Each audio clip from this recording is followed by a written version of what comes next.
electrones D son los que en general en esa serie explican los distintos estados de oxidación, los variados estados de oxidación que se presentan. Pero a medida que nos movemos hacia la derecha se hace cada vez más difícil sacarle electrones D a los átomos y por lo tanto llegamos a estados de oxidación, por ejemplo, más 1 o más 2 en el caso del cobre y más 2 en el caso del zinc. Entonces, esos dos elementos, cobre y zinc, son lo último que vamos a ver. Y lo vamos a ver enmarcados en su grupo correspondiente, que son el grupo 11 y el grupo 12, respectivamente. El grupo 11, cobre, plata y oro, y el grupo 12, zinc, cadmio y mercurio. Antes de la denominación con números 11 y 12 se los denominaba respectivamente 1B y 2B. Pero después, bueno, a partir de hace unos 30 y pico de años, la IUPAC decidió terminar con ese lío de la denominación con letras y pasar directamente a una denominación con números. Por eso los identificamos como números 11 y 12. El grupo 11 se encuentra a 10 unidades de número atómico de distancia del grupo 1. Por eso normalmente se los compara con los metales del grupo 1, porque al igual que estos poseen un electrón S en el nivel de valencia, igual que el grupo 1, los del grupo 11 tienen un electrón S, igual que los metales del grupo 1, pero además un subnivel de 10, lo que le da la característica de elementos de transición. E incluso en el oro, que es el más pesado de los tres, también hay un nivel F. Si nosotros consideramos las tres series de transición, dijimos que la primera era la más estudiada, por eso nosotros abordamos el caso del cobre, pero el cobre lo estudiamos en el marco de su grupo. Entonces, estudiamos ese grupo 11, podemos pasar ese paralelismo, que en el mismo periodo del cobre está el potasio, en el mismo periodo de la plata está el rubidio, y en el mismo periodo del oro está el cesio. Y como se observa, los metales alcalinos tienen una configuración externa S1 y el nivel interno tiene una configuración de gas noble. Eso es típico del catión. Cuando estos átomos neutros pierden su electrón S, quedan con configuración de gas noble y eso los hace tan estables a esos cationes más uno de los alcalinos. Además, esa configuración de gas noble hace que la energía de ionización para sacarle otro electrón más pega un salto muy grande, que era una de las cuestiones que preguntaba en la evaluación. Entonces esos cationes se quedan como más uno. Por el otro lado, a la misma altura hay un elemento, por ejemplo en el caso del potasio, el cobre, o la plata para el rubidio, el oro para el cesio, que tienen además del electrón S1, típico de ellos, tienen un nivel o un subnivel de muy cercana energía, que es un nivel D o incluso también un nivel F, como dijimos en el oro. Y en todos los casos, este subnivel D es de 10. Y estos casos son casos particulares en donde, como habíamos visto, en todos los casos prácticamente, la gran mayoría, la configuración de la primera serie implica S2, un nivel S2. Que significaría 2 electrones S perdidos para darle el correspondiente estado de oxidación. Pero en este caso, no es configuración S2, sino que es S1, porque de esa manera el D queda de 10. Y eso, por ciertos motivos que no hemos profundizado, por cuestiones de tiempo y complejidad, hace que sea como dijimos en su momento, un capa llena, un nivel D lleno, es bastante estable. Dicho de otra manera, la configuración del cobre se manifiesta como D10S1 y no D9S2, como sería esperable o como sería parecido a la mayoría de los otros. Algo similar ocurre en la plata y en el oro. O sea que la estabilidad de la capa de 10 completa hace que tenga un solo electrón S.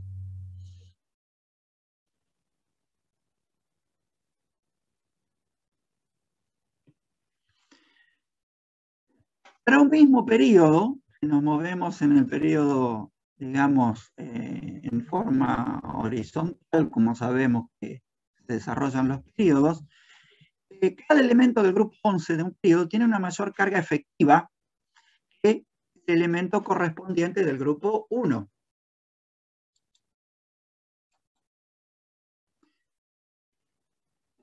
Eso significa que la carga ejercida, recuerden el concepto de carga efectiva, que es muy importante, que es la carga que se ejerce en general sobre cualquier electrón que consideremos, cualquier electrón del átomo que consideremos, la carga que se el resto del átomo, es decir, el núcleo y el resto de los electrones, es la carga efectiva. Y en particular dijimos que nos interesa la carga efectiva sobre la zona externa del átomo, ya sea sobre cada uno de los electrones externos del propio átomo o cuando era un catión, sobre un nivel más externo todavía que involucre a un anión.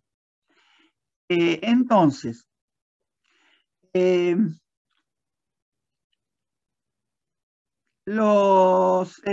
elemento grupo 11 tiene una mayor carga efectiva y lo asocian con lo que dijimos del poder polarizante de un catión.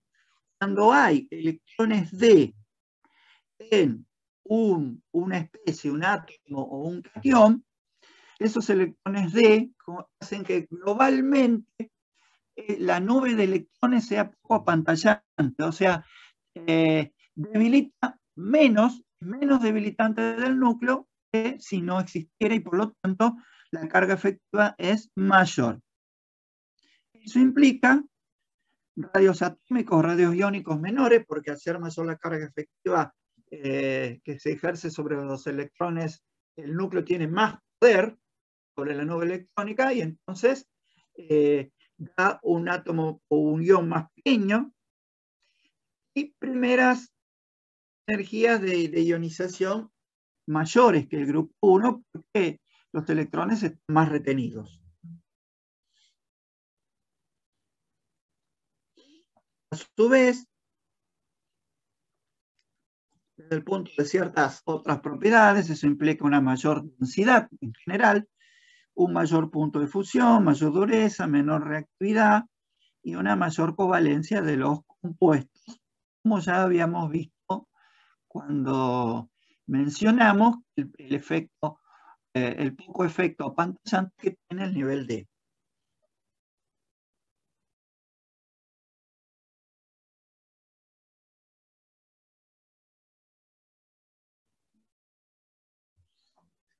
Estos elementos del grupo 11, debido a su configuración electrónica de valencia, N-1 de 10 NS1, fíjense que eso se ve claramente acá, es de 10, 4S1, es N-1 de 10 NS1. Debido a eso es esperable el estado de oxidación más 1. Típicamente, bueno, ese electrón S se pierde de una manera relativamente fácil, igual que el grupo 1, pero también puede darse el 2. ¿Por qué? Porque a esta altura todavía el cobre todavía puede perder, o digamos, puede llegar a perder un electrón D, además del electrón S, y entonces establece el estado más 2. Ya cuando pasamos al zinc, esa propiedad se pierde. Ya, en los átomos que están hacia la izquierda del cobre, se da la posibilidad de perder más electrones D. En el cobre puede perder un solo electrón D, y ya cuando llegamos al zinc, como tiene su estado más 2, prácticamente la pérdida de electrón D está muy, muy, muy desfavorecida. En conclusión, es esperable el estado de +2. En el cobre y en menor medida la plata. Y el +3 en el oro. En el caso del oro, ya como hay una combinación un poco compleja de factores, pero en el caso del oro, en parte porque el oro es de mayor tamaño, puede perder hasta 2 electrones D, además del electrón S. De todos modos, el estado de oxidación +3 típico del oro, y no se da en los otros dos. El oro tiene estado típico de oxidación +1 y +3, por ahí en algún caso también el +2, ese estado de oxidación +3 no se da en la plata y en el cobre. Una característica muy saliente de los elementos del grupo 11 es su potencial normal de oxidación negativo, es decir, poca tendencia a la oxidación. Un potencial normal de oxidación negativo significa poca tendencia a ceder electrones, o sea, como dice ahí, poca tendencia a la oxidación. Y eso implica una cierta resistencia química, porque eso no es un dato menor. El hecho de que el átomo del cobre metálico o de estos elementos metálicos tengan poca tendencia a oxidarse implica lo que se llama una resistencia química y una resistencia a un posible fenómeno de corrosión, que como hemos visto es un fenómeno natural espontáneo que da como resultado la oxidación de un metal por efecto de su medio ambiente. Ya sea, como vimos para el hierro, oxígeno y humedad, y también para el caso de estos elementos también puede participar el dióxido de carbono del aire, porque los cationes de estos elementos tienen tendencia a pasar a carbonatos. El hecho de esa poca tendencia a la oxidación implica una resistencia química,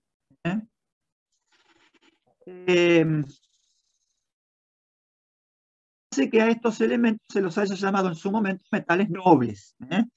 La palabra noble, como el caso de los gases nobles también, típico los gases nobles o inertes, que constituyen el grupo 18, da idea de una nobleza química en el sentido de mantener su identidad química, no combinarse, en este caso no oxidarse, o tener poca, no quiere decir que no se oxiden, sino que tienen una relativamente baja resistencia o poca tendencia a oxidarse, por eso se los llama nobles, y en su momento fueron metales nobles porque con los pocos recursos que había en épocas históricas, en épocas anteriores, ya de muchos, estamos hablando desde siglos atrás, se observaba que eran metales con justamente esa característica, con poca tendencia a reaccionar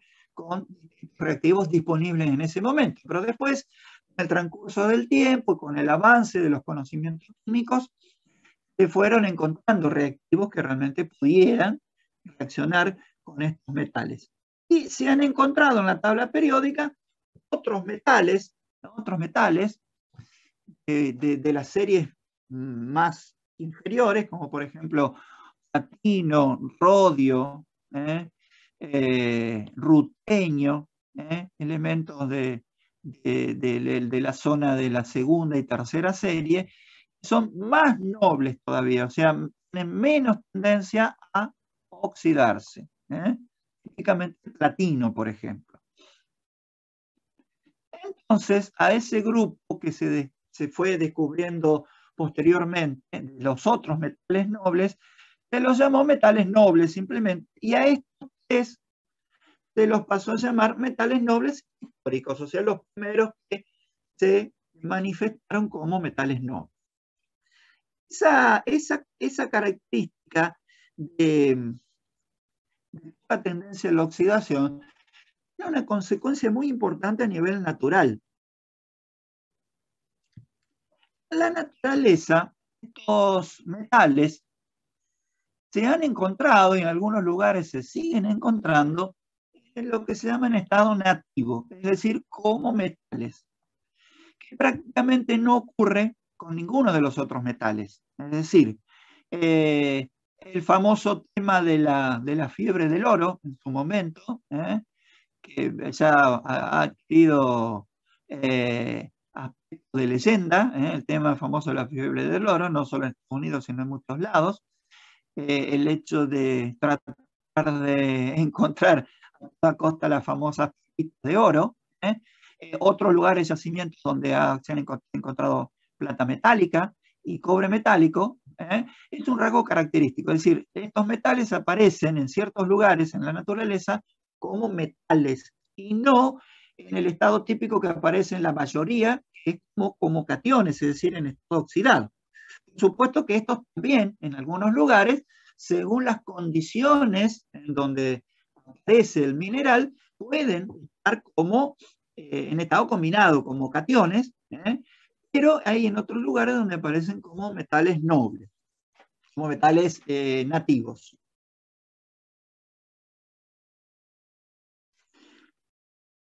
Por otro lado, sabemos, comparando con los elementos del grupo 1, que estos tienen un potencial normal de oxidación positivo. Y no solo es positivo, es un potencial normal muy alto, muy grande, no solo positivo, sino muy positivo, lo cual implica una gran tendencia a la oxidación y, por lo tanto, los habíamos mencionado, que son agentes reductores. Lo que pasa es que son poco prácticos como reductores. El aluminio también es reductor, pero el aluminio no tiene la reactividad tan alta que tienen los metales alcalinos y alcalino-térreos. El hecho de que sean tan reactivos ha limitado un poco su uso como reductores. De todos modos, lo cierto es que hay una diferencia, comparativamente una diferencia grande, entonces, entre los signos de potenciales normales de grupo 1 y de grupo 11. Otra diferencia es que los elementos del grupo 11 forman complejos, como vimos. Son muy conocidos, una gran variedad de complejos de cobre, de plata, de oro, y los elementos del grupo 1 no. Lo cual obviamente es un poco relativo, porque hay ciertos casos muy especiales donde los cationes alcalinos pueden llegar a formar algún tipo de complejo, pero son nada que ver con la abrumadora cantidad de complejos que pueden formar los metales de transición, en particular los de este grupo. Bueno, ¿se escucha bien hasta ahí? Sí, profe. Sí, profe.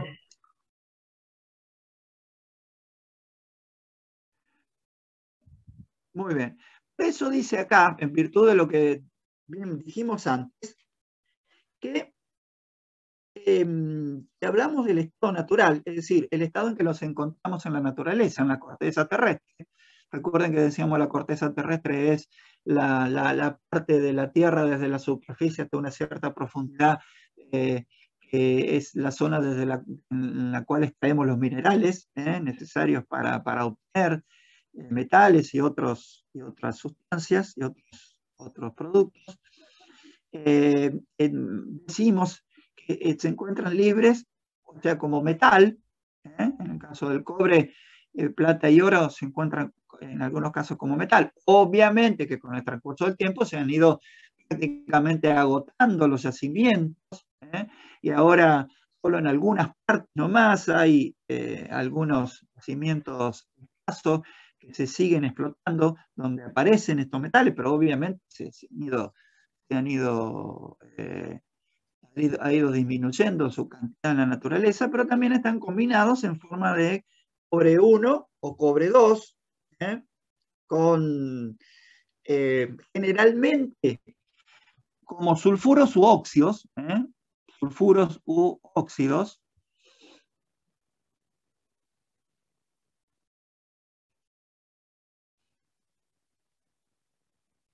Bueno, acá vemos unas imágenes de cuprita y pirita de cobre. Se llama pirita de cobre porque de hierro también. Los sulfuros de hierro, principalmente sulfuro de hierro 2 que hay en la naturaleza, se conocen como piritas. Como acá es un sulfuro doble, es un sulfuro de cobre y de hierro que se encuentra en algunos lugares, se lo llama pirita de cobre.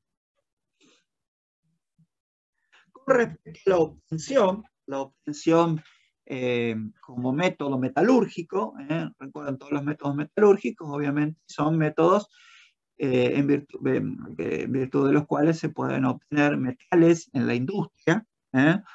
Sabemos que el cobre, por ejemplo, es un metal sumamente importante. Cotidianamente lo vemos formar parte de los conductores eléctricos.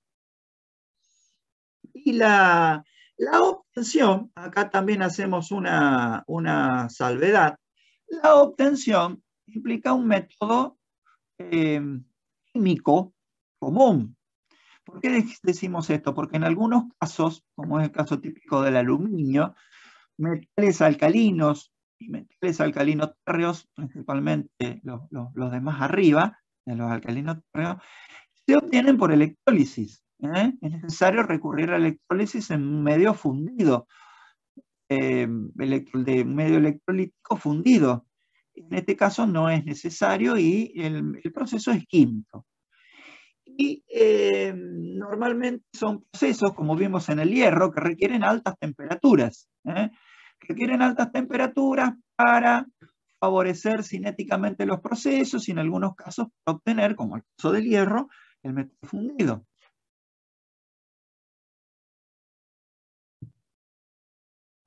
Esos métodos que requieren altas temperaturas y permiten obtener metales se denominan métodos pirometalúrgicos. Piro está relacionado con fuego o con alta temperatura, pirometalúrgicos. La obtención del hierro en el alto horno es un método pirometalúrgico. El cobre también se obtiene por un método pirometalúrgico.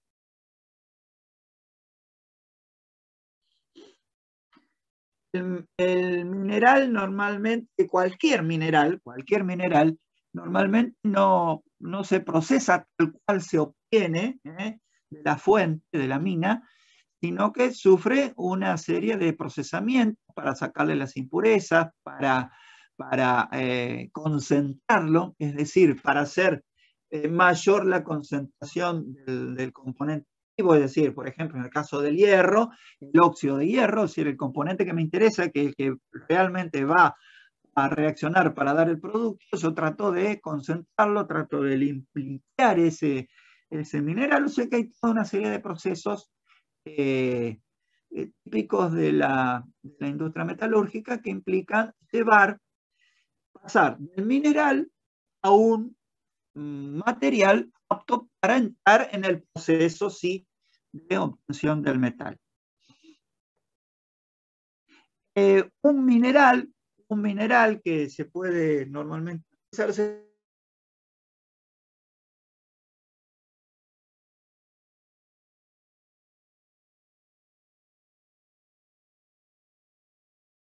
por ejemplo, se trata de la pirita de cobre, el sulfuro de cobre y hierro, se produce una oxidación controlada en hornos, que en virtud de las condiciones de trabajo, produce una mezcla de los sulfuros y el sulfuro y el óxido de cobre. Sulfuro y óxido de cobre 1. Ese cobre está ahí, en ciertas condiciones, después de ser un poco complejo el sistema, pero cuando se va formando esa mezcla, a su vez va reaccionando y va dando cobre metálico y óxido, que es entonces un cobre impuro que se obtiene. Y luego, una característica importante tanto del cobre, la plata o el oro, es que pueden purificarse por electrólisis. Hay un cobre que se denomina cobre electrolítico, que es un cobre puro, que necesita un elevado grado de pureza por las aplicaciones, por ejemplo, la conductividad eléctrica y otras aplicaciones. Entonces, en este caso, la purificación se produce por electrólisis, y es una electrólisis en un medio acuoso.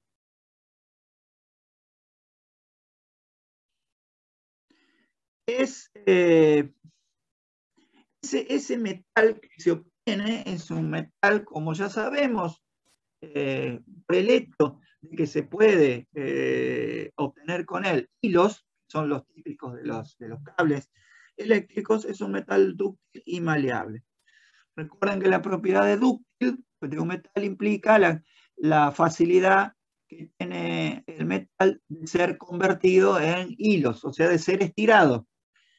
Y maleable significa la capacidad que tiene el metal de ser convertido en láminas, por ejemplo, por golpe o martilleo. Y obviamente, como se observa por el hecho de que se usen conductores eléctricos, es un gran conductor eléctrico y también un gran conductor de calor, un gran conductor térmico, y solo en ese aspecto solo es superado por la plata. La plata es el metal de mayor conductividad. Volviendo a lo que decíamos de la purificación por electrólisis,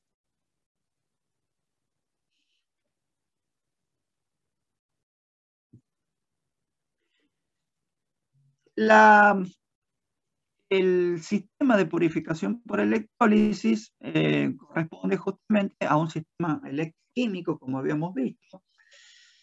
En un sistema electroquímico dijimos que en cualquier sistema electroquímico se produce una reacción redox, con la particularidad de que no es una reacción redox en donde haya un contacto entre los reactivos, como ocurre en una reacción química convencional, sino que el sistema funciona de tal manera, o sea, espontáneamente como en la corrosión o en la pila, o forzadamente como en la electrólisis, el sistema funciona de manera que los semiprocesos, o sea, la oxidación y la reducción, se producen en zonas separadas. Eso es típico de cualquier sistema electroquímico. En este caso se trata de una electrólisis, por lo tanto tiene que haber una fuente de corriente continua que haga que se fuerce el sistema a funcionar. Entonces, lo primero que tenemos que hacer, verlo desde el punto de vista conceptual al sistema, es decir, identificando las 4 partes de un sistema electroquímico, como habíamos visto.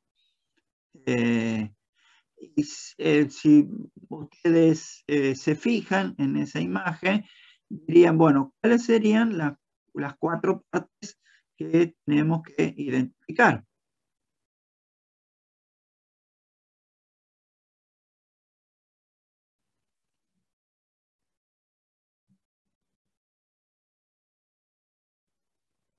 ¿Cuáles serían las 4 partes? Digan una, por lo menos.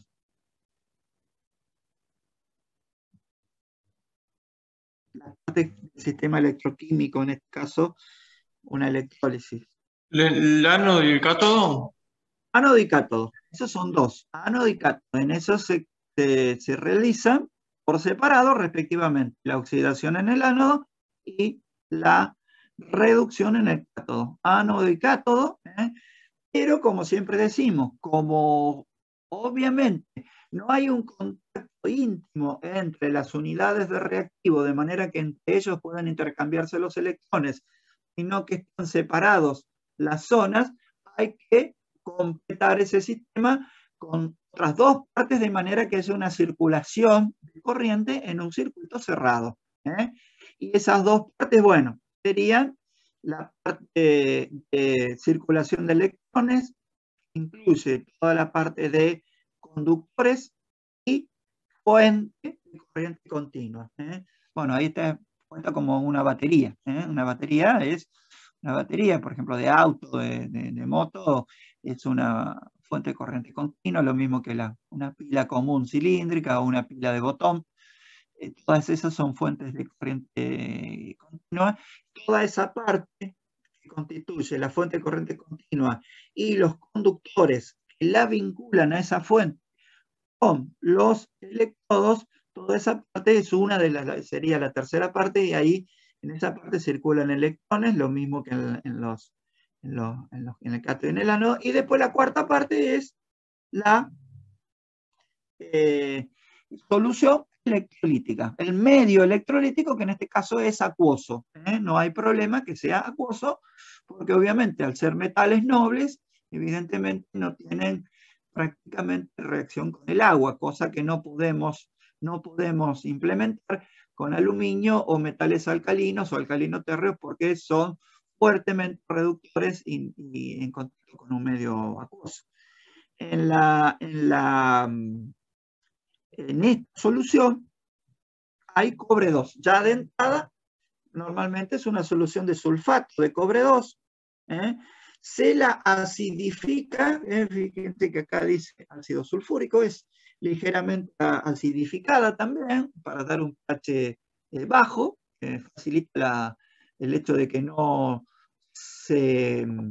aparezcan especies raras, porque a medida que aumentamos el pH en una solución de cationes de metal de transición, o incluso post-transición, van apareciendo especies hidroxiladas, y en algún momento puede precipitar un hidróxido.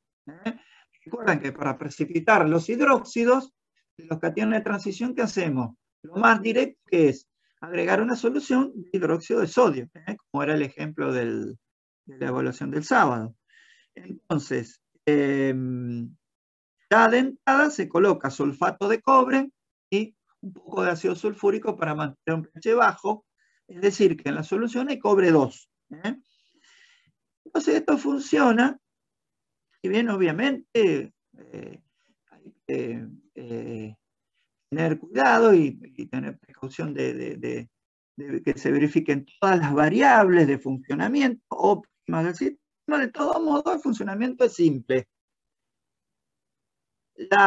Una placa, por ejemplo, una pieza de cobre impuro, se coloca como ánodo. Este cobre es el que se obtiene por un método previo, un método metalúrgico, por ejemplo, como el que vimos o cualquier otro. Esos métodos metalúrgicos forzosamente dan como resultado cobre impuro. Entonces esa pieza de ese cobre impuro se coloca como ánodo.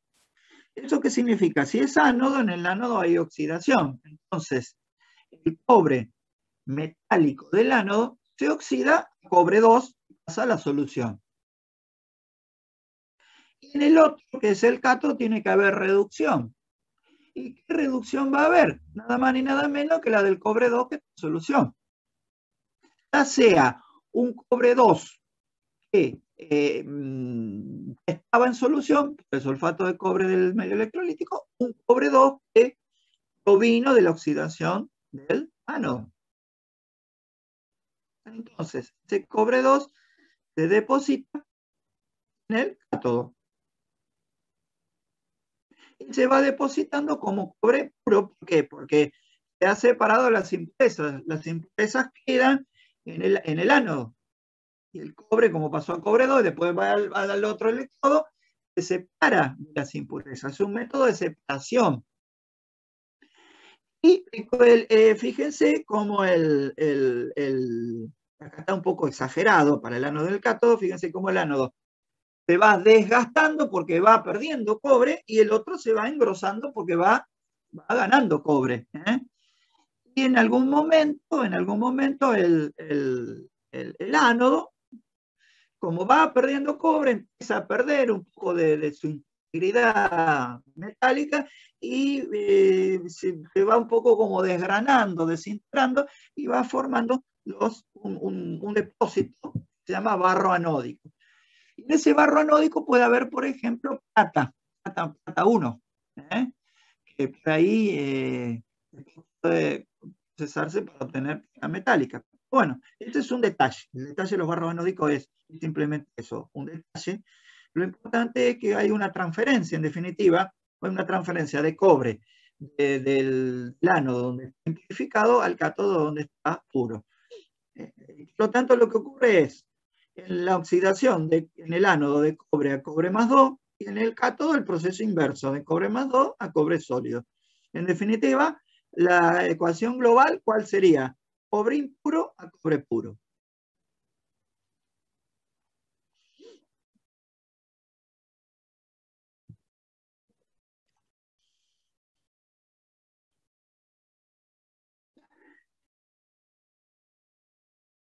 En el caso de plata y oro, en particular, no tanto en el cobre, prácticamente no con el cobre, pero sí con la plata y el oro, se ha popularizado con el transcurso de los años una obtención por un método que no es pirometalúrgico, sino que es hidrometalúrgico. O sea, no es un método que incluye reacciones en alta temperatura o un procesamiento de mineral en alta temperatura, sino un procesamiento completamente en un medio acuoso. En ese caso se llama hidrometalúrgico. Entonces, esto se utiliza, método se utiliza, obviamente, para obtener plata metálica u oro metálico.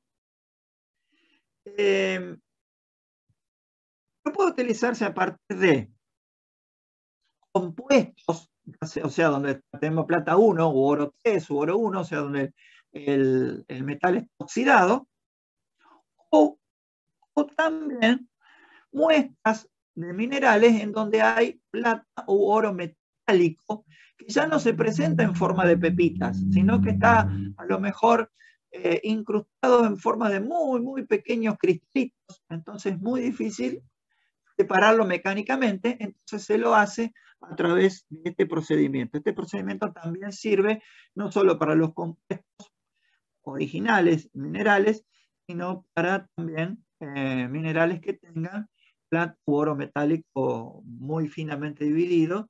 Y entonces, lo que se hace es una primera etapa de acomplejamiento.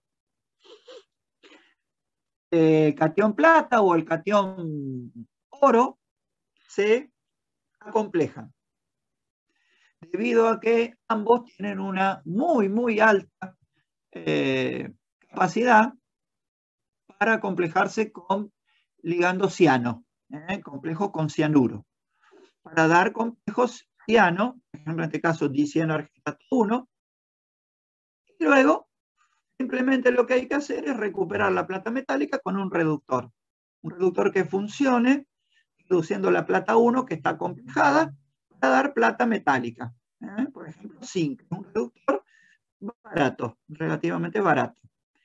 Si se parte de plata metálica, por ejemplo, que yo quiero recuperar la plata metálica que está muy, muy finamente dividida en toda una masa, lo que se hace es, además del acomplejamiento, hay que oxidar esa plata metálica, esas partículas de plata metálica, se las oxida, por ejemplo, con burbujeo de oxígeno, y se la compleja. O sea que en ese caso también hay una oxidación, además del acomplejamiento. Pero a los fines de visualizar, para nosotros es suficiente, para visualizar la hidrometalurgia es suficiente con considerar un compuesto, porque lo que nos interesa acá es resaltar esa cuestión de el medio, implica que se puede trabajar a temperaturas ambientes o no muy superiores al ambiente, porque se puede trabajar en medio acuoso. Finalmente se puede hacer una purificación por electrólisis de manera similar a la del cobre, con la plata impura como ánodo y la plata como cátodo. Este método también se puede utilizar para el metal oro. Acá hay toda una cuestión. El tema del cianuro. Hay toda una cuestión con las plantas que producen esto. Por ejemplo, acá en el país hay plantas en San Juan, en la zona de la cordillera, que generan todo un problema por el cianuro. El cianuro, como sabemos, es altamente tóxico. El problema del cianuro es no tanto el cianuro, sino el hecho de que el cianuro se protone para dar cianhídrico, que es el ácido cianhídrico es un ácido sumamente venenoso, sumamente tóxico. Y el problema de estas plantas es que manejan soluciones de cianuro para tratar el mineral. Las soluciones de cianuro pueden, si hay una pérdida y se vuelcan al terreno, y esa solución de cianuro va a parar al terreno, después se filtra napa, y de la napa queda gravemente contaminada. Por eso es que hay tanta resistencia a la al planteo, a la instalación de estas plantas, debido justamente al peligro de la pérdida del cianuro con lo potencialmente peligroso que es. Pero por otro lado está siempre la puja de que estas plantas, en defensa de la instalación de ellas, se dice que generan mano de obra, pero bueno, es toda una discusión que no solo acá, sino que se da también en muchos lugares. Yo recuerdo que había una lectura que en su momento estaba en los materiales de ingreso, no sé si ustedes lo han alcanzado a ver, una lectura que hablaba justamente de la obtención de oro, creo que era en Sudáfrica, la obtención de oro por este método justamente hidrometalúrgico con solución de cianuro para complejar el oro y después obtenerlo por reducción. Y contaban que por ahí, si había una pérdida de la solución goteaba en el piso, formaba un charco, y después venían algunos pajaritos y tomaban, creían que era agua, porque ese agua es incoloro, tomaban de ese líquido, y bueno, con las consecuencias que uno puede imaginar. Por eso es que a nivel ecológico están sumamente discutidas las instalaciones de las plantas.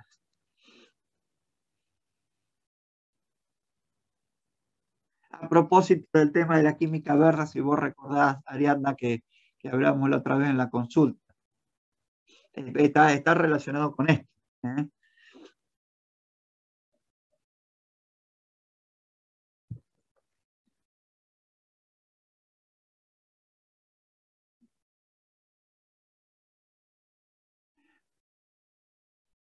Bueno, el cobre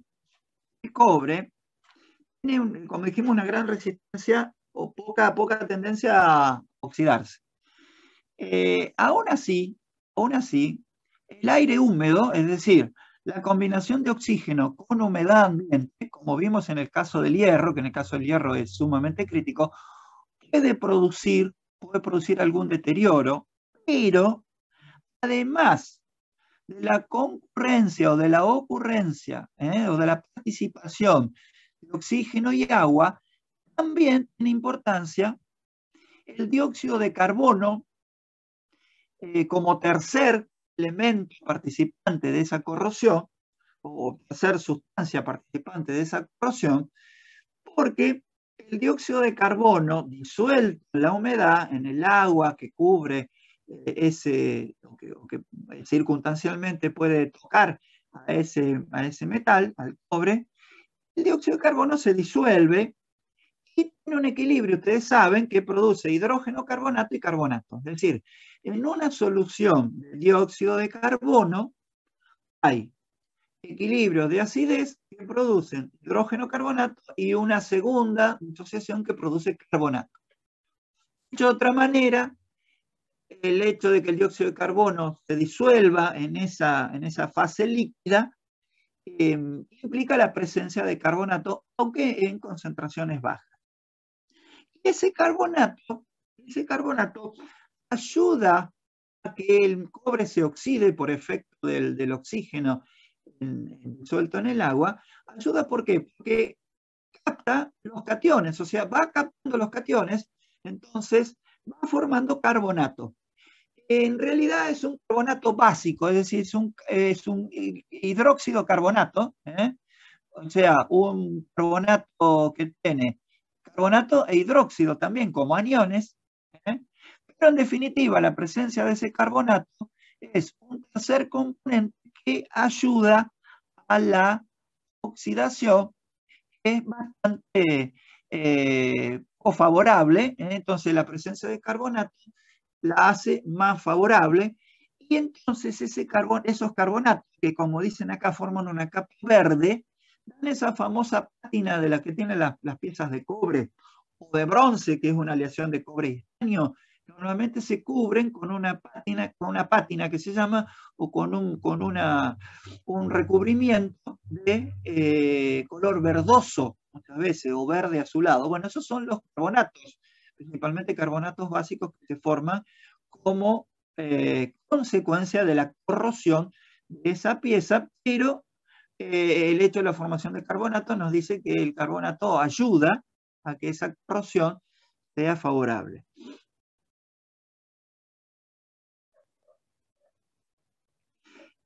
De todos modos, siempre a temperaturas altas, el oxígeno tiene mucha más reactividad, obviamente, por cuestiones cinéticas, y con aire u oxígeno a temperatura alta da los óxidos, y también lo atacan el azufre y los halógenos.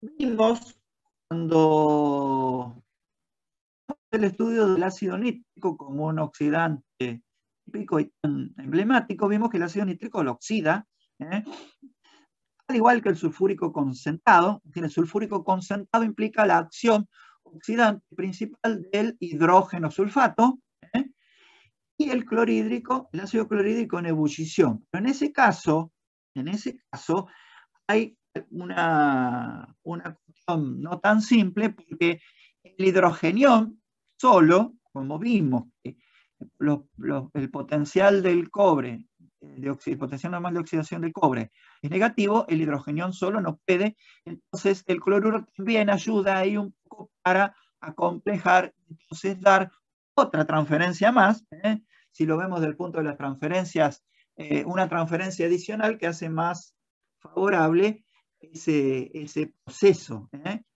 Cuando nosotros, en los métodos que vemos de predicción de conducta química, o incluso también de justificación de conducta observada, y aplicamos ese método de primero las especies, luego los roles, luego las transferencias, para ver qué es lo que pasa o justificar lo que ha pasado, decimos que cuando se dan dos transferencias, que las consideramos simultáneas, ambas contribuyen a hacer más favorable esa reacción. Por eso planteamos esas transferencias simultáneas. Acá habría una transferencia también de ligando para dar complejos que, digamos, ayudaría a la transferencia de electrones, que no es favorable por la cuestión de los potenciales.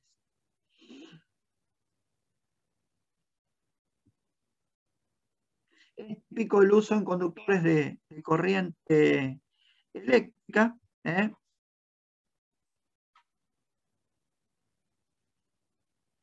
y participa de aleaciones muy típicas, como son los latones, cobre, que es una aleación de cobre con zinc, y bronce, que es una aleación de cobre o estaño, y otras menos frecuentes o de uso más restringido, como son otras, por ejemplo, la alpaca y otras.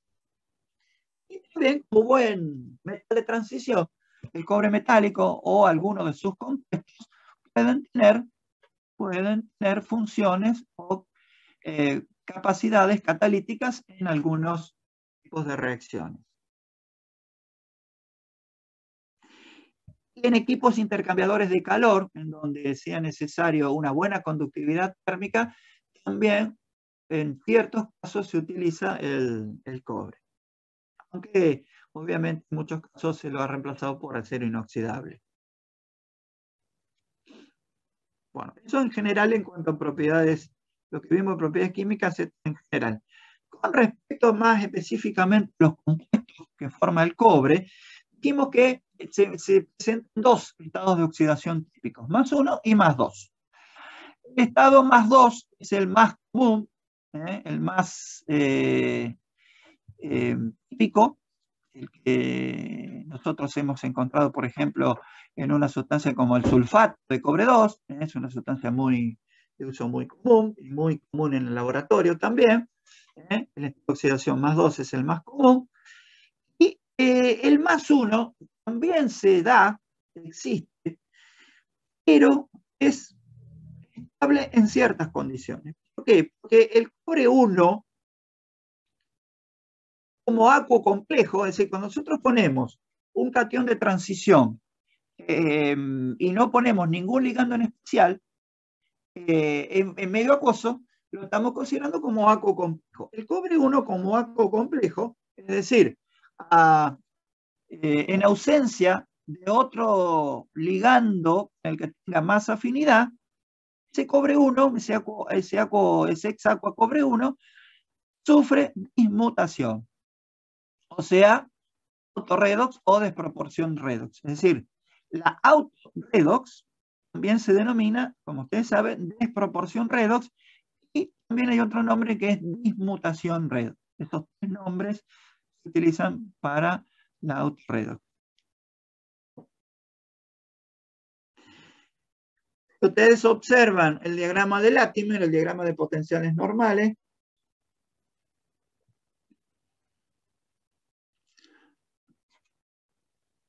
Puede ser que, bueno, lo pueden encontrar así o al revés. De cobre 2 a cobre 1 hay un potencial positivo de 0,153. Y de cobre 1 a cobre 0 también es positivo, más 0,521. Si lo recorremos al revés, potenciales negativos, que son los potenciales de oxidación que habíamos dicho negativos. Los de reducción son positivos, como está presentado ahí. Entonces, si ustedes observan esos dos valores, pueden decir, bueno, aplicando lo que vieron en la parte del método paso a paso, previamente tenían que verificar si había especies inestables por autorredo. Ustedes ven que si recorremos, arrancamos en el cobre 2 y avanzamos a cobre 1, tengo el valor 0,0153, pero pasar de cobre 1 a cobre 0 aumenta, cuando en realidad debería disminuir. Significa, ¿qué conclusión sacamos ahí? El cobre 1, ¿qué pasa?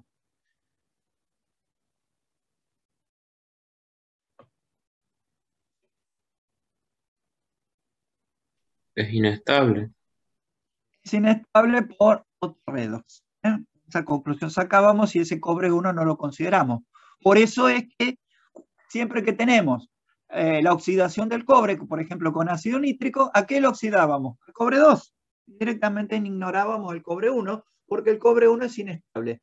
Ahora, cuando ustedes tengan que hacer alguna evaluación, ya sea cuando estudian o en algún examen, les aparece cobre, y cobre metálico que se oxida, por ejemplo, por efecto del nítrico, bueno, deberán hacer esta consideración, que cobre 1 no se considera y directamente el par va a ser de cobre a cobre 2 debido a esa cuestión. La otra manera de verlo, habíamos visto, es, bueno, una es eso voy siguiendo y veo dónde cambia la tendencia de disminuir a aumentar. En este caso directamente aumenta. Entonces, la especie involucrada en ese salto, la que está en el medio, es inestable. Pero también puedo verlo por el hecho de que, fíjense, la autorredox es cobre 1 a cobre 0, cobre 2. Entonces, cobre 1, cobre 0 da 0,5 el potencial.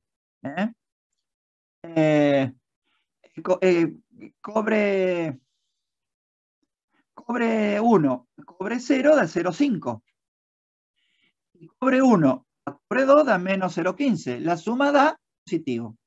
La autorredox está favorecida termodinámicamente e incluso también cinéticamente. Si lentamente el cobre 1 se va desproporcionando a cobre sólido y cobre 2. El potencial normal de este autorredox da positivo. De todo modo, para poder encontrar al cobre 1 como estable o relativamente estable en solución y que no sufra autorredox, debe estar acomplejado o debe estar combinado con ciertos ligandos o aniones. Por ejemplo, con ligando amina, el hexamina cobre 1, o como un compuesto poco soluble, como es típicamente el yoduro cuproso, yoduro de cobre 1. En esos casos, acompañado de ciertos ligandos o con iones, puede mantenerse sin sufrir autorredox. Y ese es un concepto también amplio. Obviamente, digamos, es bastante lógico que si yo cambio, por ejemplo, tengo un cierto especie central con un cierto ligando y cambio el ligando, las propiedades químicas deben cambiar de alguna manera, es decir, por ejemplo, el potencial normal de oxidación o de reducción.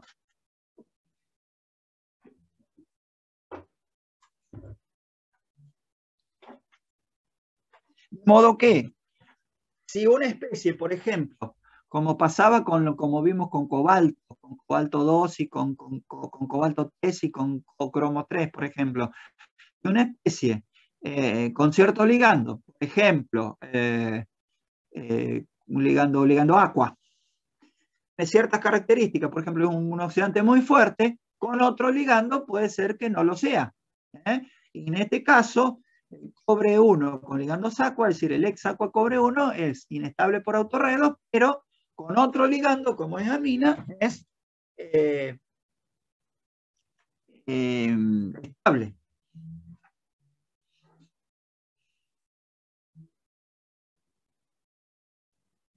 Compuestos típicos de cobre 1 son el óxido de cobre 1, el cloruro de cobre 1. Y con respecto al cobre 2, el cobre 2 sí es estable, está en solución acuosa como acuocomplejo, y ese acuocomplejo ya sabemos que le confiere el típico color azul a la solución. Comercialmente, el cobre 2 se compra fundamentalmente como sulfato de cobre 2, pero también se puede conseguir como nitrato de cobre 2 o eventualmente algún otro compuesto como cloruro de cobre 2. La sal más típica que se obtiene comercialmente, que se puede comprar, es el sulfato de cobre 2. Y con respecto a otros compuestos, cabe mencionar el caso del hidróxido de cobre 2, que lo mencionamos por el hecho de que también cumple con una característica que ya hemos mencionado, típica de los cationes de transición, que es formar hidróxidos poco solubles. Por ejemplo, directamente con hidróxido, la forma más directa, una solución de cobre 2, que se mezcla con una solución de hidróxido de cobre 2, o eventualmente también conocemos otra manera de precipitar los hidróxidos, que de manera indirecta con amoníaco en defecto. Esas son dos maneras de poder obtener hidróxidos poco solubles. Obviamente que si queremos obtener el hidróxido de cobre 2 en este caso, u otro hidróxido, lo primero que tenemos en cuenta, que consideramos, es la reacción directa con hidróxido. Y sabemos que ese hidróxido de cobre 2 es de color celeste. Un celeste pálido. Otros compuestos mencionables de cobre 2 son los haluros. Y acá, digamos que los mencionamos para ver una cuestión, en cierta forma, una curiosidad. El hecho de que los haluros de cobre 2 se conocen son el cloruro, el bromuro y el fluoruro. El yoduro de cobre 2 no puede obtenerse porque es inestable, porque ambas especies, cobre 2 y yoduro, tienen justamente las características opuestas desde el punto de vista redox. El yoduro cuando vimos halógenos, vimos que los haluros son reductores, son muy malos reductores. El menos malo, digamos, es el yoduro. Como apareció en la primera evaluación para regularidad, el yoduro es un reductor que tiene un potencial normal de oxidación alrededor de medio volt negativo. Entonces necesita un oxidante relativamente fuerte, pero el cobre 2, obviamente, estar el cobre en el estado de oxidación máximo es un reductor. ¿Por qué? Porque el cobre 2 se puede reducir a cobre metálico. Y te dan las condiciones para que el cobre 2 actúe como oxidante y el yoduro como reductor. Y realmente también la cinética apoya, la cinética es favorable y por lo tanto no los puedo tener juntos porque se produce esa reacción redox.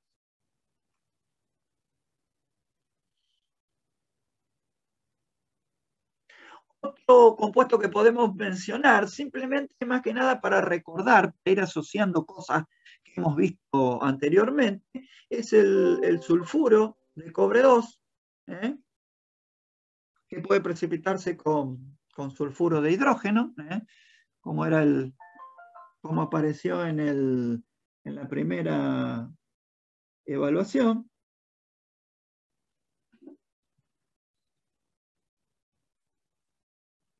Y el compuesto más típico que conocemos es el sulfato de cobre 2. Ese es el que hemos estado en contacto ya desde química general, o incluso si han hecho alguna experiencia anteriormente en la escuela secundaria. Por ahí el sulfato de cobre es una sal que es bastante utilizada en el laboratorio, y se compra en forma de cristales de un color azul, un azul bastante intenso, y se presenta en el frasco, en la etiqueta, como sulfato así, de cobre 2 pentahidratado, es decir, con la fórmula que aparece acá en pantalla. Esa es la fórmula tradicional del sulfato de cobre.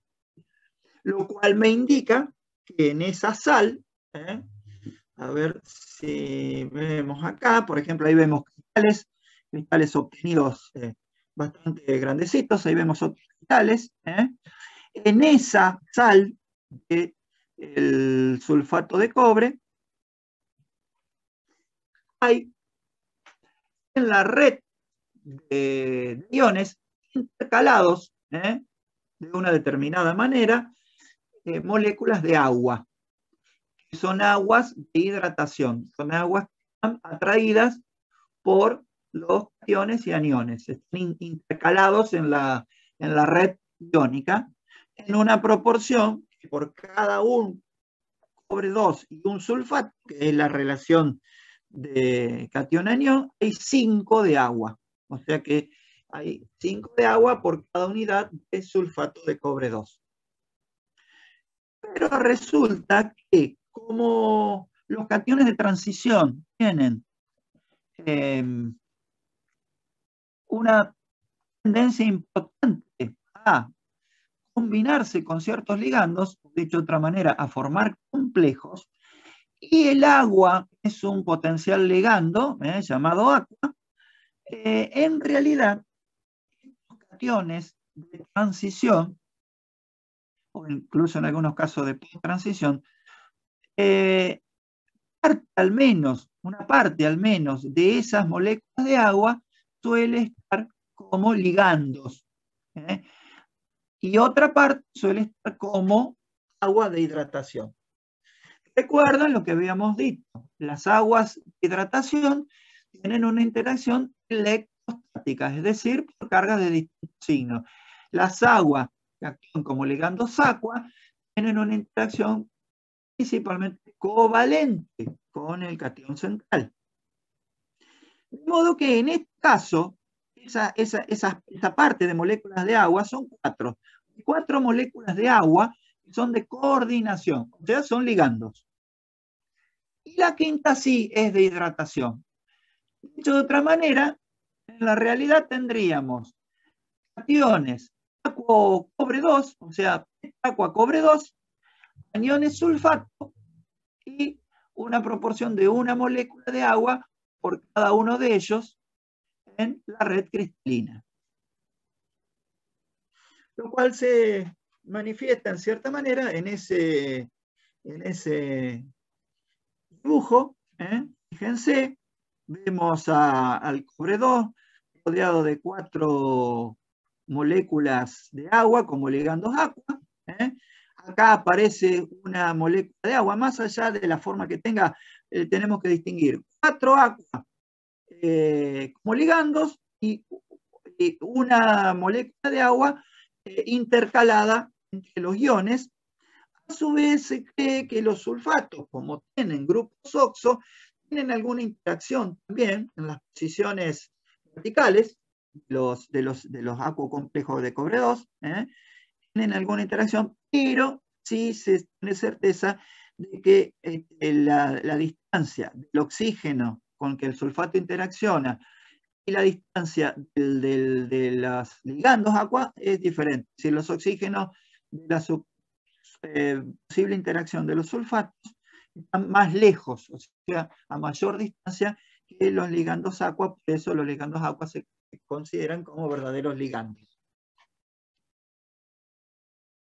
De todos modos, lo que acá nos interesa es esa cuestión. Es esa cuestión. 4 moléculas de agua como ligandos y una como agua de hidratación. Y eso es típico también cuando vemos, por ejemplo, una fórmula que dice sulfato de cobalto, o sea, cobalto sulfato, y aparece un 7 de agua. Ahí también tenemos que sospechar que 6 de esas moléculas son de acomplejamiento, o sea, son ligandos, y la restante es de hidratación. En cambio, en los compuestos de alcalinos y alcalinotérreos, cuando aparecen aguas de hidratación, son todas de hidratación. ¿Se entiende la diferencia? En el caso de sales o compuestos de cationes de transición o transición, es muy común que parte de las aguas, si aparecen aguas estas, parte sean de acomplejamiento y parte de hidratación, mientras que en el caso de los compuestos de cationes alcalinos y alcalinotérreos son aguas de hidratación. ¿Cuándo aparecen? ¿Pueden aparecer o no?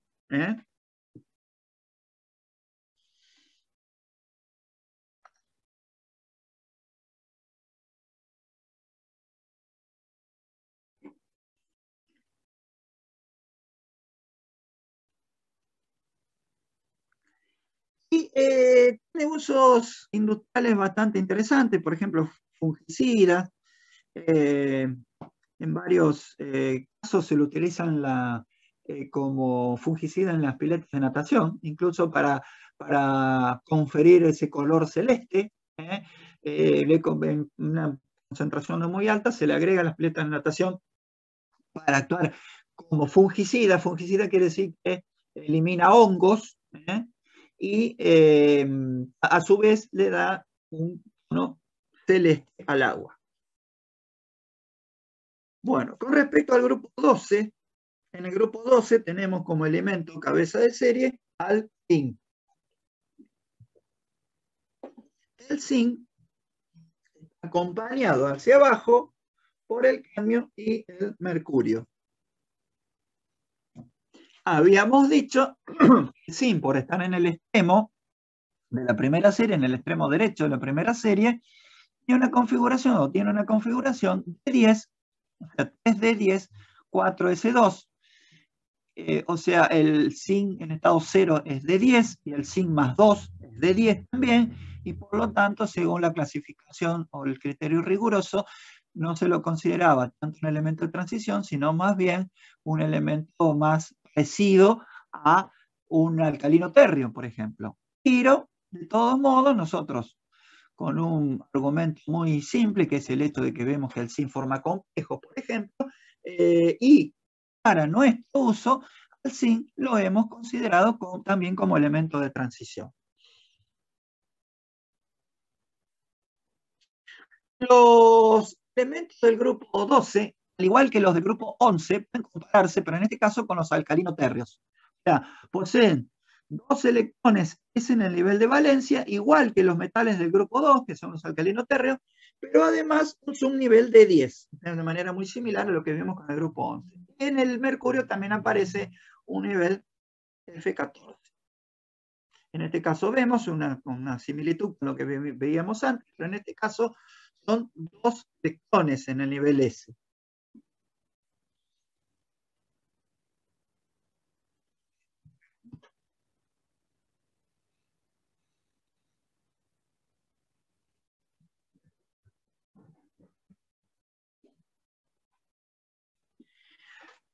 En el mismo periodo, entonces, o sea, comparando calcio con zinc, estroncio con cadmio, bario con mercurio, el radio iónico es menor que el metal del grupo 12 para el alcalino térreo correspondiente. Es decir, para el alcalino térreo correspondiente. Eso por el hecho del aumento hacia la derecha de la carga efectiva.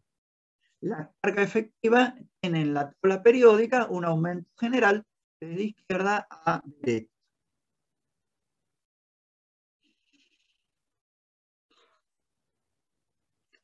El zinc más 2 es muy similar al magnesio más 2. Por eso es que algunos usan ese argumento de que como es tan parecido al magnesio 2, y bueno, lo consideramos parecido más a los alcalinos térreos que al grupo de la primera serie de transición. Pero de todos modos, hay otras cosas que son diferentes. En lo que refiere a la similitud, por ejemplo, compuestos isomorfos. Compuesto isomorfo significa que tiene la misma forma, la misma morfología, en palabras simples, por ejemplo, la misma estructura cristalina, forman compuestos, por ejemplo, óxido de zinc, óxido de magnesio, es magnesio oxígeno, y el otro es zinc oxígeno, en la misma fórmula química y la misma morfología estructural, es decir, la misma estructura cristalina. O sea, se acomodan en la estructura cristalina de manera idéntica. El cloruro con un carácter parcial covalente, pero acá aparece una cuestión.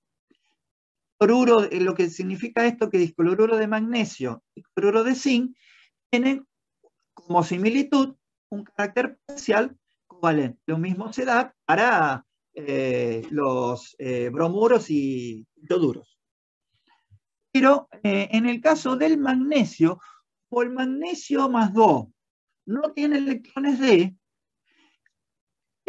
la tendencia polarizante que tiene a dar enlace covalente es por su pequeño tamaño y carga más 2. Tamaño y carga. El efecto polarizante del catión magnesio, y con más razón el berilio, que es más chiquito todavía, se debe a pequeño tamaño y carga más 2, carga relativamente alta. Es por un efecto de carga-tamaño. Mientras que en el zinc más 2, por tener electrones D, es más bien un efecto de poco apantallamiento del nivel D. ¿Se entiende la diferencia? En el caso del zinc más 2, la tendencia a dar covalencia es como en el caso de los metales de transición, es decir, el efecto poco apantallante que tienen los electrones D. A su vez, el cadmio, que es el elemento que está debajo del zinc en la tabla periódica, es muy similar al zinc más 2, al elemento zinc, en cuanto a propiedades, estado de oxidación y formación de compuestos. Al pasar del zinc al cadmio, tenemos muy poca diferencia, son muy parecidos entre sí, y después cuando pasamos al tercero más abajo, que es el mercurio, aparecen las diferencias más marcadas.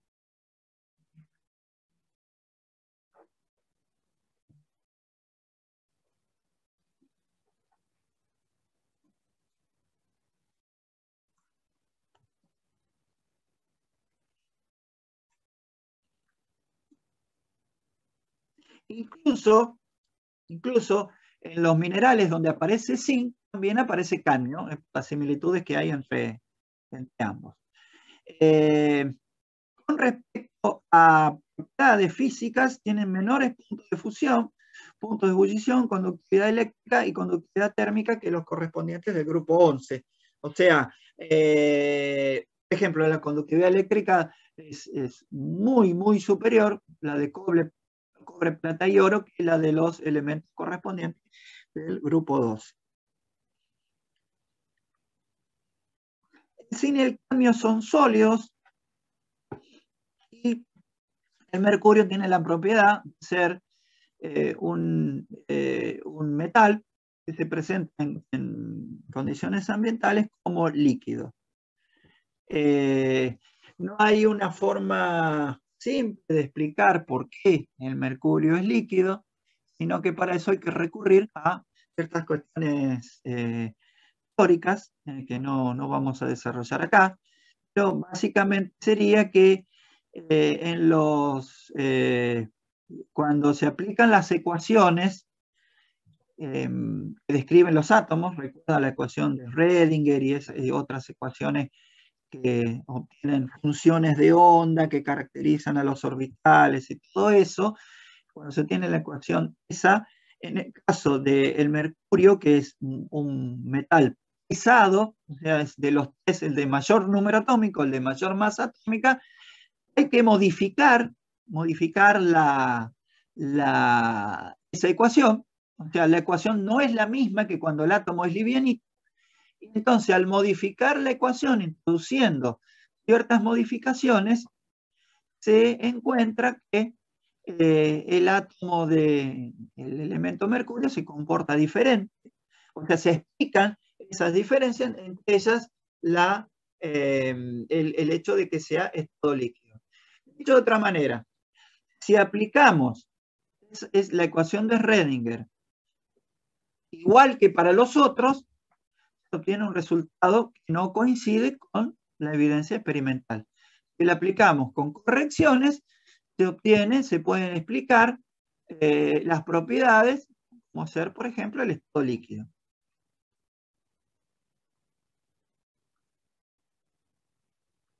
En el caso del zinc y el cadmio, el potencial normal de oxidación es positivo, a diferencia con el cobre y la plata. Y en el caso del mercurio, el potencial de oxidación es negativo.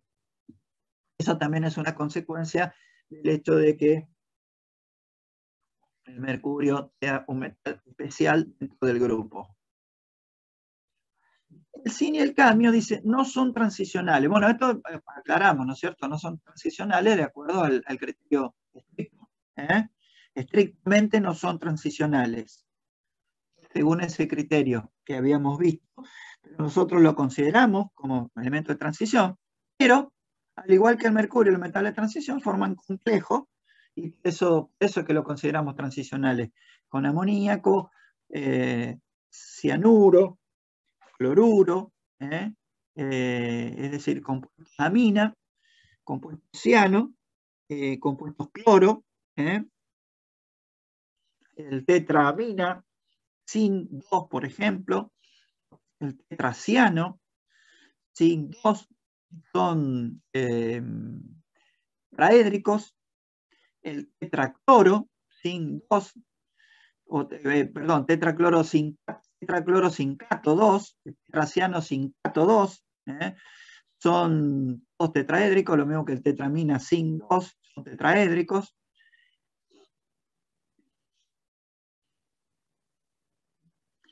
Y también presentan una particularidad estos elementos. Bueno, los tres presentan el estado de oxidación típico +2. En el caso del zinc es el único estado con el que se presenta, al menos en la gran mayoría de sus compuestos. Hemos mencionado reiteradamente que los metales de transición, en virtud de esa cuestión de la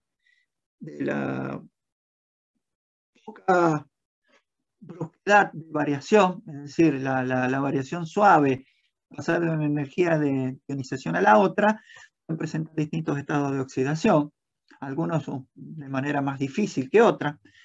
El zinc tiene la posibilidad del estado +1, pero el estado +1 es inestable.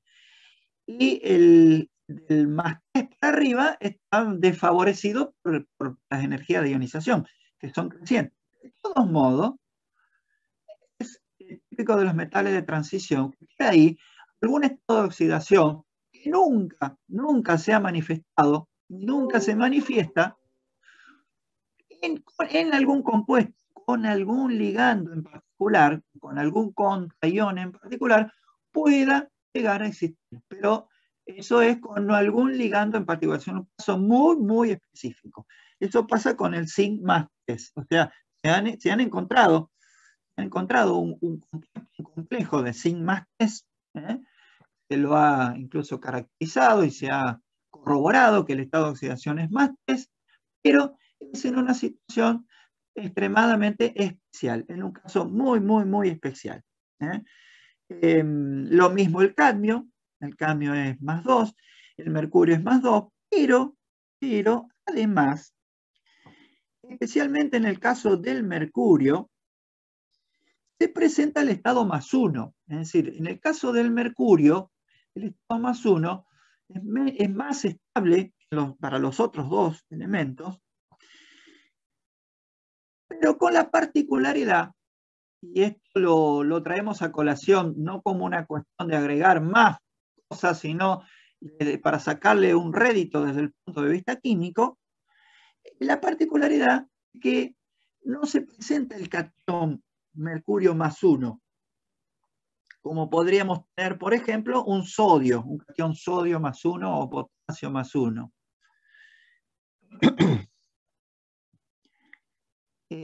O sea, no tenemos un mercurio +1 como catión individual, sino que se presenta en forma de dímero, o sea, asociada.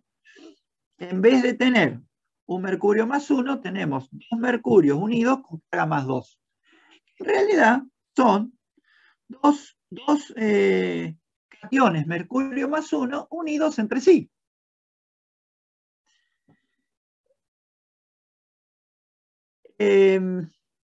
Como el mercurio tiene un nivel S2, el mercurio +1 evidentemente es S1. Quiere decir que tiene un electrón S desapareado. ¿Recuerdan que habíamos visto? El mercurio tiene un nivel S que es S2, diferencia del grupo 11 que es S1. Bueno, de esos dos electrones puede perder los dos y da el catión mercurio +2, el catión más común del mercurio. Pero puede faltarle un electrón, se puede perder un solo electrón de esos y queda como S1. ¿Veis? S1. Ese electrón S1 es un electrón obviamente desapareado. Quiere decir que ese catión mercurio +1 puede unirse con ese electrón covalentemente a otra especie. ¿A cuál especie se une? nada más ni nada menos que a otro cation mercurio más 1. Y el enlace no tiene otra alternativa que ser covalente porque las dos especies son idénticas. Normalmente, cuando el enlace es entre especies idénticas, cloro, cloro, bromo, bromo, incluso también se da sodio, sodio. Cuando los dos átomos son idénticos, la unión es covalente, sí o sí. ¿Cuándo se da otro tipo de unión? Por ejemplo, la unión iónica. Cuando uno es no metal y otro es metal. O sea, cuando uno tiene tendencia a ceder y el otro a tomar. Pero si los dos átomos son idénticos o muy similares entre sí en cuanto a características electrónicas, cloro con bromo, por ejemplo, flúor con cloro, hidrógeno con oxígeno, en esos casos el enlace es covalente. O si son iguales, con más razón.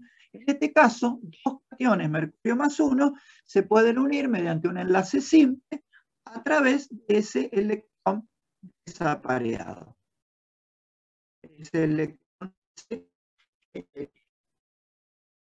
Y entonces se forma el catión mercurio 1 o catión mercurioso, que en realidad es un mercurio más 2.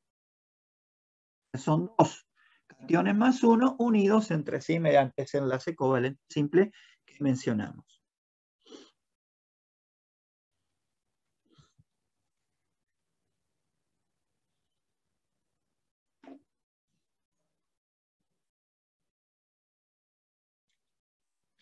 El mercurio, como ya mencionamos, y recuerden que lo comparamos al mercurio 2 con el calcio más 2, tiene como catión mercurio 2, preferentemente, tiene una gran tendencia a formar enlaces covalentes. Por el hecho de que, habíamos dicho, como los cationes de transición, tienen un nivel D o incluso F, como en este caso, que es poco apantallante, y eso hace que globalmente la nube electrónica del átomo no apantalle fuertemente al núcleo, entonces el núcleo tiene una gran influencia y una gran atracción especialmente sobre los electrones externos y sobre el nivel externo, más externo del catión, y puede ejercer entonces su influencia sobre el anión vecino, el anión que está en contacto.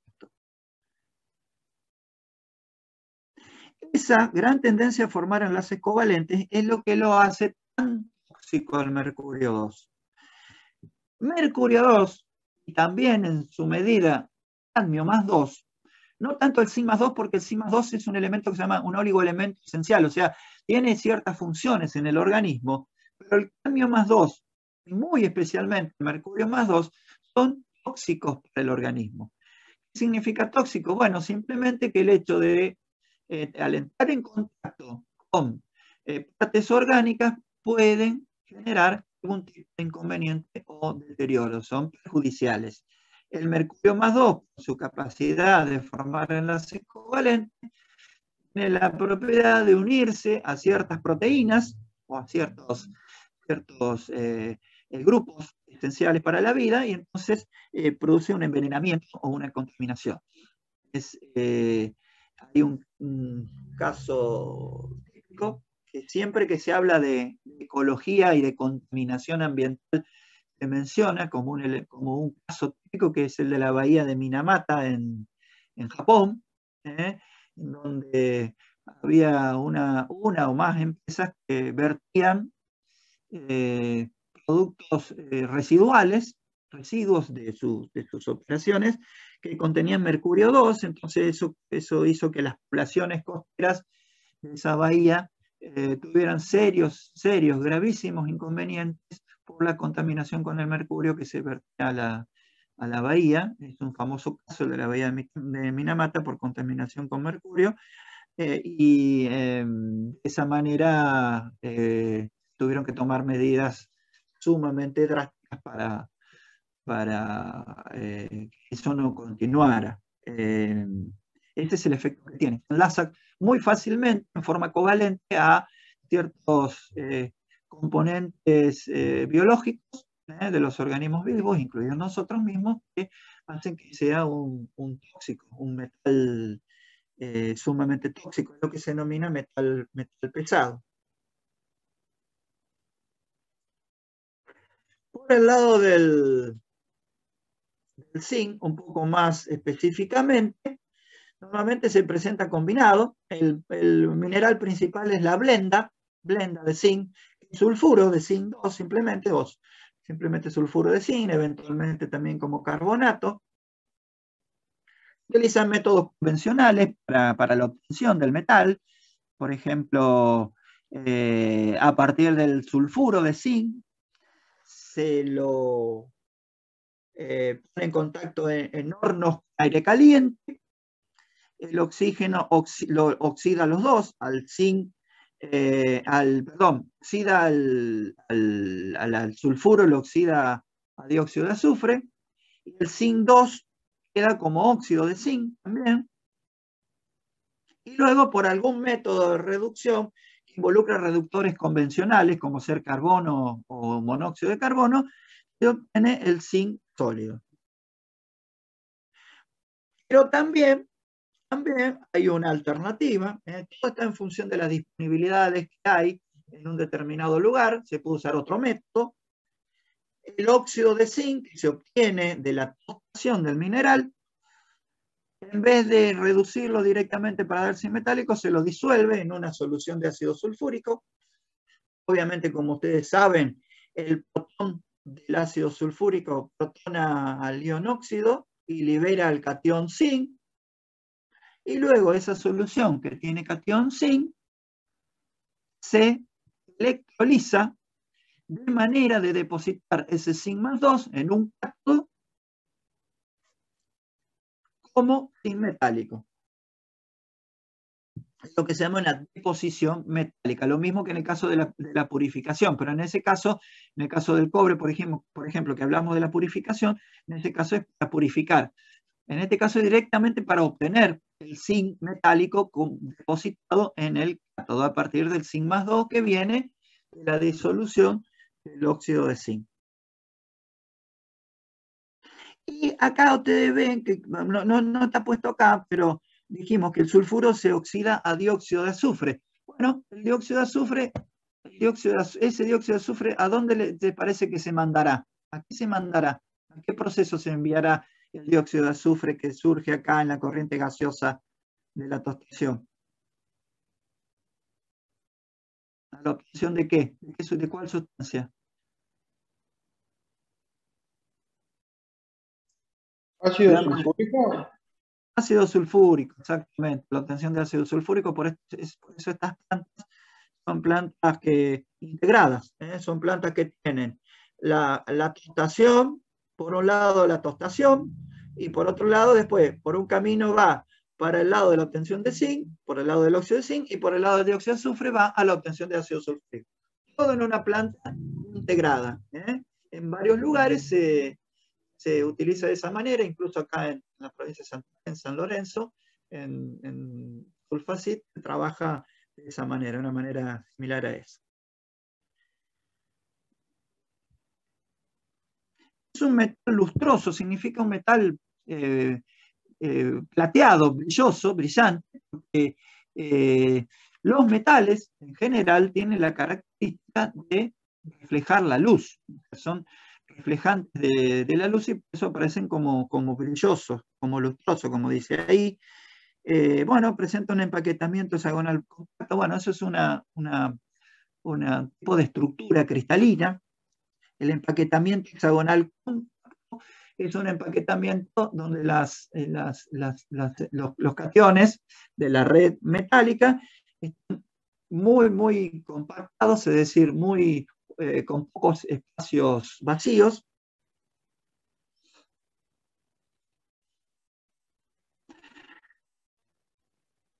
Ya vimos que es un metal de potencial normal de oxidación positivo, por lo tanto puede utilizarse como reductor en ciertas operaciones.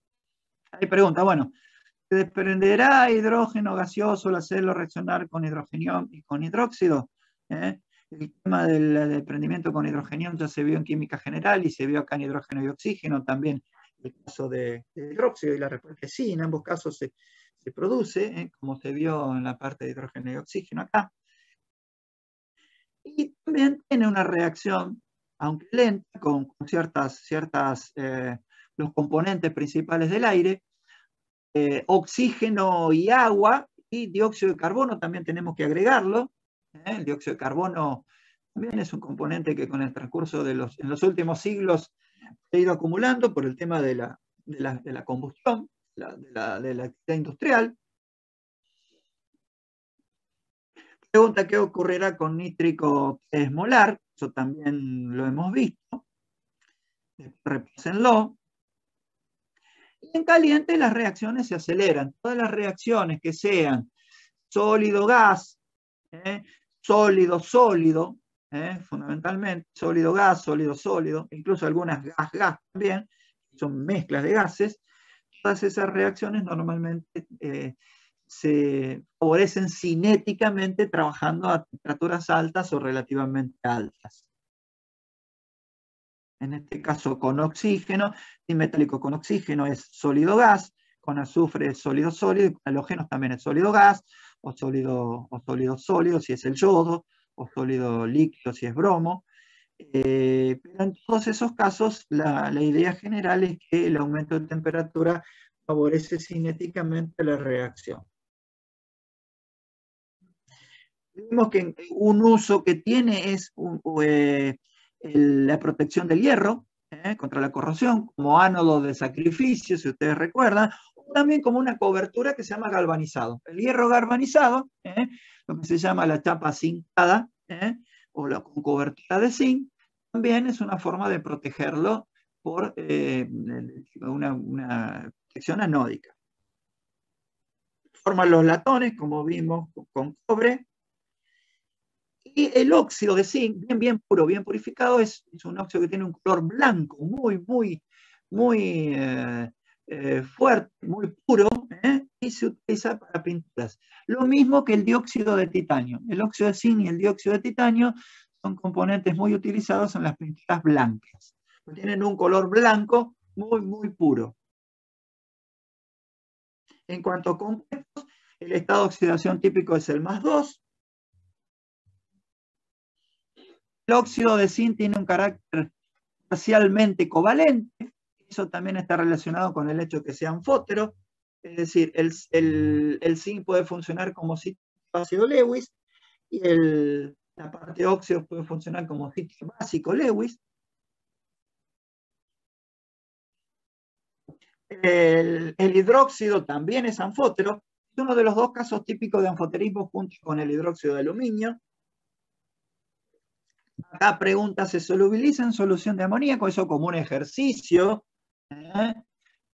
que ustedes hagan, y si realmente va, en definitiva, a solubilizarse, o sea, si va a reaccionar o no con amoníaco. El sulfuro de zinc, ya vimos que es muy poco soluble. Y el cloruro, incluso bromuro y yoduro, tienen la característica de ser soluble tanto en solvente polar como solvente no polar, porque en principio nosotros decimos zinc, metal, cloro, no metal, entonces debe ser soluble. Si es soluble, lo es en solvente polar y nunca en solvente no polar. Sin embargo, este es soluble en los dos tipos de solventes. ¿Qué es lo que indica esto? Bueno, lo que indica esto es que una tendencia de enlace parcialmente covalente, una manifestación de covalencia, el hecho de que sea parcialmente covalente y parcialmente iónico. Entonces, siendo parcialmente iónico, se parece a las sustancias iónicas y es soluble en solvente polar, y siendo parcialmente covalente, se parece a las sustancias moleculares, por lo tanto es soluble en solvente no polar. O sea, podríamos considerarlo una sustancia iónica con desviación del modelo molecular. Y eso es por la presencia de ese enlace covalente o parcialmente covalente.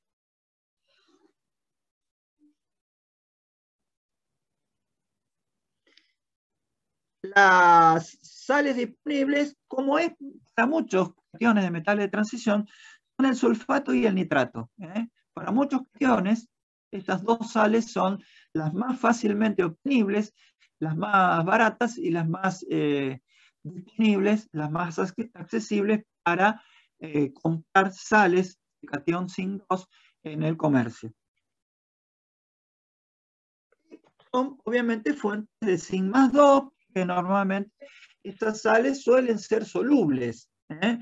Recuerden que habíamos dicho en algún momento que prácticamente todos los nitratos son solubles, y los sulfatos en muchos casos también son solubles. Entonces simplemente al disolver estas sales tenemos una solución de ese catión, en este caso zinc 2.